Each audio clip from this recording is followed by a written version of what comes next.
Zee 24 तास एक पाऊल पुढे।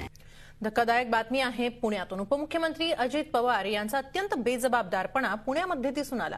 उत्तराखंडच्या पुरामध्ये अजूनही अनेक जण अडकलेत आणि त्या लोकांचे गेले 10 दिवस कुठलाही त्यांच्याशी संपर्क झालेला नाही। अशा परिस्थितीत त्यांचे नातेवाईक पुण्यामध्ये अजित पवारांना भेटण्यासाठी गेले होते। अजित पवारांनी त्यांना थांबायलाही सांगितलं आणि 10 मिनिटात तुम्हाला भेटतो असं आश्वासनही दिलं। पुरात अडकलेल्यांचे नातेवाईक 2 तास अजित पवारांची वाट पाहत होते, पण त्यांना न भेटताच आणि कुठलाही निरोप न देता अजित पवार परस्पर निघून गेले। पुरात अडकलेल्यांच्या नातेवाईकांना दिलासा देणं किंवा मदत देणं दूरच, साधं धीर देणारे 4 शब्दही अजित पवारांना पुण्यातल्या या लोकांशी बोलता आले नाही। अर्थातच या सगळ्या घटनेवर पुरात अडकलेल्या नातेवाईकांनी प्रचंड संताप व्यक्त केलाय।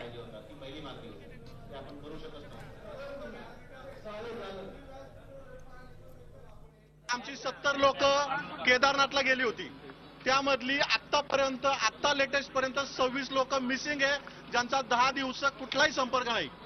याबाबत आम्ही सुप्रिया सुळे, इतर संबंधित कलेक्टर, इतर संबंधित अधिकारी सगळ्यांशी वारंवार बोलूनही त्यांना कुठलीही मदत मिळत नाही। महाराष्ट्र गव्हर्नमेंटची कुठलीही मदत तिथं पोहोचत नाही।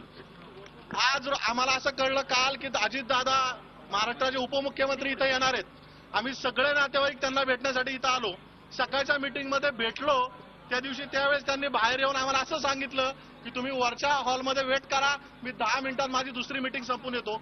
आम्ही 2 तास तिथं बसलेलोय। 2 तासानंतर अचानक आम्हाला खाली दादा निघून गेलेत हे वर कळतं।